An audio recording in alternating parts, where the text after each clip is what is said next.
In the heart of Africa, the village of Mabara awakens beneath a sky painted in gold and ember. The sun, just beginning to crest over the distant hills, spills its light upon the thatched rooftops and dust-worn paths. At the center of this timeless village stands the ancient flame tree, its branches stretching wide, its red blossoms aflame in the dawn like ancestral fire.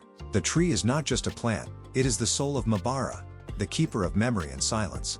As chickens cluck and morning fires crackle to life, the villagers pass beneath its shadow without speaking. In this part of Africa, silence is sacred, especially when the flame tree begins to stir. In this African village, silence is not absence, it is dialogue with the unseen. Beneath the ancient flame tree of Mabara, Elder Naomi sits in perfect stillness. Her skin is etched with time, her hair coiled in white threads, her hands open to the sky as if receiving something invisible. She does not speak, yet stories whirl around her like wind through leaves. With her eyes closed, she listens, not to the chatter of the waking village, but to the flame tree's breath. The villagers pass her by, offering reverent glances. They believe she communes with the ancestors. And she does, for beneath the roots of this mighty tree, the bones of her people lie dreaming. Deep in the African village of Mabara, a girl named Zola awakens with a gasp. Her small clay hut is quiet, the early morning breeze slipping through holes in the woven roof. Sweat clings to her skin, even though the night air is cool. She sits up, her breath fast, her eyes wide. The dream was more than just a dream. It was a memory she never lived. In it, she stood beneath the flame tree, and the ground opened beneath her feet. Faces stared up from the soil. One of them was her mother's, though her mother has been dead for 10 years. Zola doesn't understand what it means, but the tree does. Africa's soil never forgets. The mask on Zola's wall was passed down from her grandmother, carved from the wood of the very flame tree that watches over Mabara. In the soft morning light, it seems to blink, just once. Its features are stern but elegant, with eyes too deep for simple wood. In this African village, objects remember. Zola stares at the mask, remembering her dream, feeling a pulse in her fingertips. As she reaches out, the air shifts, not with wind, but with presence. Something inside the mask stirs, something older than her family, older even than Mara. It is calling, and Zola, though young, is beginning to listen. The village of Mabara is alive with noise, children running, women laughing, men trading goods. But the moment Zola enters the square, silence falls like a curtain. In this African community, whispers are sharp as knives, and Zola has always walked in their shadow. Orphaned, dream-ridden, and marked by a legacy no one wants to name, she moves through the hush with her head high. The flame tree watches, casting its vast shadow over her path. The villagers do not meet her gaze. They remember what her mother did, but the tree remembers more, and it is beginning to speak again. Africa's soil tells the truth before people do. Beneath the flame tree of Mabara, the ground is parched, broken like old skin. Its blossoms, once vibrant, hang limp. The bark, once smooth and red as fresh blood, splits with age and silence. Something is wrong. The elders pretend not to notice, but the children no longer play beneath its limbs. Even the birds refuse to land. In this African village, where every tree and breeze carries history, the silence beneath the flame tree is no longer peaceful. It is heavy. It is mourning. It is waiting. On the outskirts of Mabara, Africa's wildness waits untouched. Zola walks alone toward the forest, drawn by something she cannot name. Mist clings to the undergrowth, wrapping around her ankles like forgotten voices. The trees here are older than any village. They whisper when the wind does not. She stops at the edge. The scent of damp roots and moss thicken the air. Behind her is judgment. Ahead, mystery. She takes a breath, then steps forward. The forest does not reject her. It remembers her blood, and it remembers what was lost. In the green shadows of Africa's ancient forest, the forgotten hut of Babu Kamau stands, draped in silence and dread. Vines coil around its frame. Animal bones clink gently in the wind like chimes of warning. This is no place for children. Yet Zola is no ordinary child. Inside the hut, Kamau grinds herbs and ash in a stone bowl. His eyes, white with visions, blink slowly as her name echoes in his chest. She has come, he murmurs. He has waited for this moment for 30 years. The past is circling back, and in Mabara, nothing stays buried forever.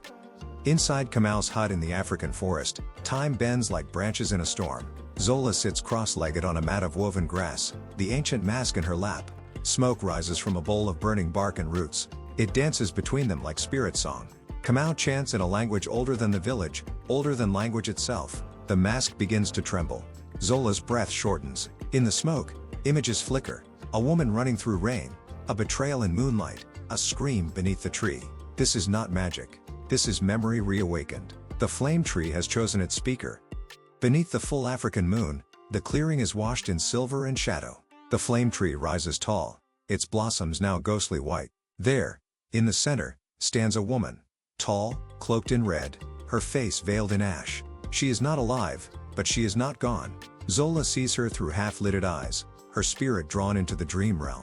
The woman lifts one trembling hand and points toward the village. No words are spoken, yet Zola understands. Return. Remember. Reveal. The trees bow gently. Even the wind listens.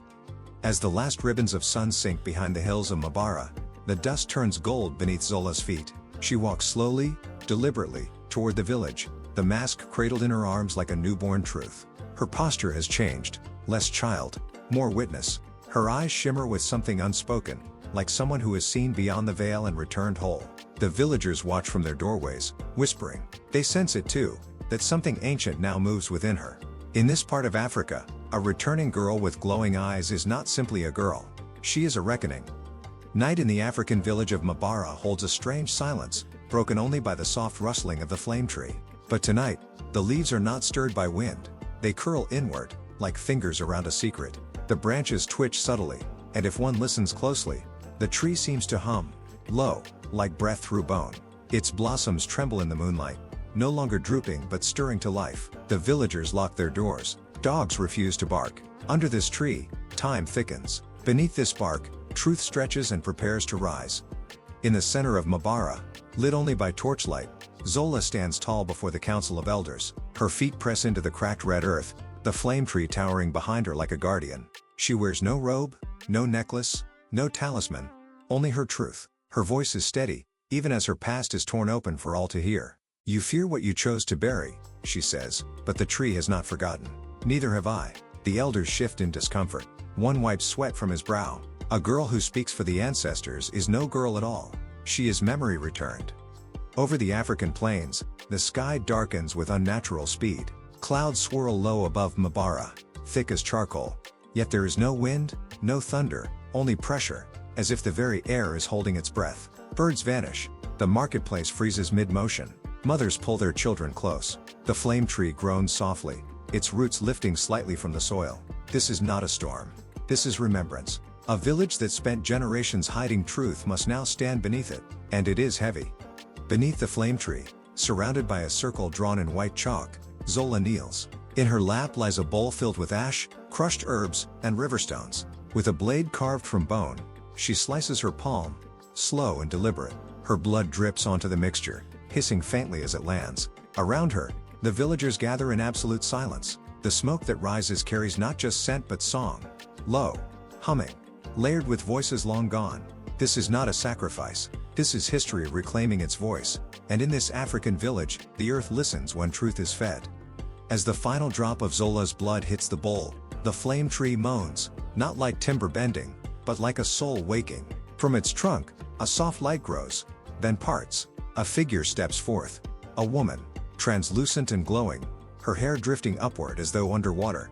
Her face is familiar, too familiar. It is Zola's mother, long buried, long whispered about. Her expression holds no sorrow, only pride. In the African moonlight, the villagers fall to their knees. The tree has spoken. The forgotten is remembered. The past is no longer silent. With a sound like dry thunder, the trunk of the flame tree splits, not in destruction, but in revelation. From the opening, golden light spills out, illuminating carvings deep within the wood. Names, prayers, stories, whole generations etched into the heart of the tree. In Mabara, Africa, the flame tree is no longer just a witness, it is a library of blood and bone. Children press forward to see. Elders cover their mouths. The truth that was hidden has become light, and it burns beautifully. Bathed in the soft golden glow pouring from the flame tree, the people of Mabara fall to their knees. Tears stream down cheeks both young and old. Some whisper names they thought they'd forgotten. Others sob without sound. The pain of memory is not punishment, it is release. In this African village, silence was once survival. Now it is surrender. Even those who once called Zola cursed reach for her hands, as if grounding themselves in her presence. The past is no longer a burden carried alone. Beyond the village of Mara, the cracked bed of the Chawi River has been dry for 5 long seasons. But now, a sound returns, soft at first, like laughter in a dream. then rushing, alive. Water flows again, clear and cool, weaving like silver thread through the earth. Children run barefoot to the banks, shouting with joy. Women dip their hands in, trembling. Elders weep openly. The land has heard the truth and answered with life. In this corner of Africa, healing doesn't speak, it flows. At first light, the women Mbara gather with baskets of seeds balanced on their hips. The soil, once gray and lifeless, is now dark, rich, and warm. They kneel, pressing each seed into the earth with reverent hands. As they plant, they sing songs their grandmothers taught them, melodies wrapped in blessing and survival. The sky hums softly, birds circle overhead. In this African village, each seed is more than food. It is a promise, the next generation will not inherit silence.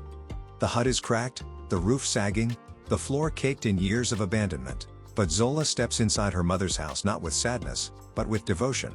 She sweeps the dust gently, patches the clay walls with care, and paints the doorway red, the color of renewal.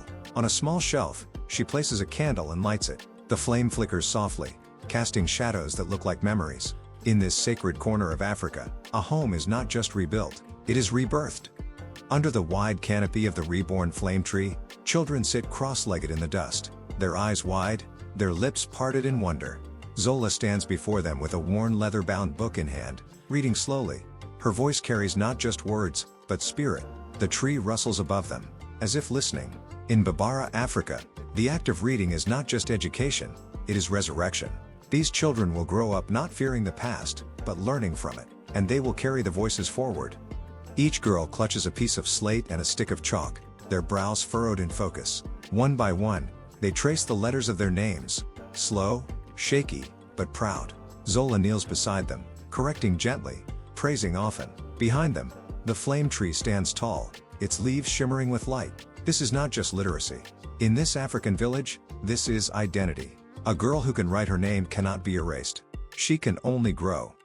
Over time, the people of Mbara begin to tie pieces of cloth to the branches of the flame tree. Colorful, worn, beautiful. Some carry prayers written in charcoal. Others are nameless, silent offerings of hope or apology. The tree now wears a cloak of memory. It no longer mourns, it thrives. In this African land where silence once ruled, color and rhythm have returned. The past lives on, but now it dances. The sun sets slowly, painting the sky in fire and violet. Zola stands beneath the flame tree, the wooden mask sealed gently in a box lined with red cloth. She does not cry. She smiles. Around her, children laugh and chase each other in the dirt, their feet kicking up life. The tree glows softly above them. In this sacred African village, the silence has finally broken. And in its place, laughter, truth, and the echo of a girl who became the voice of generations.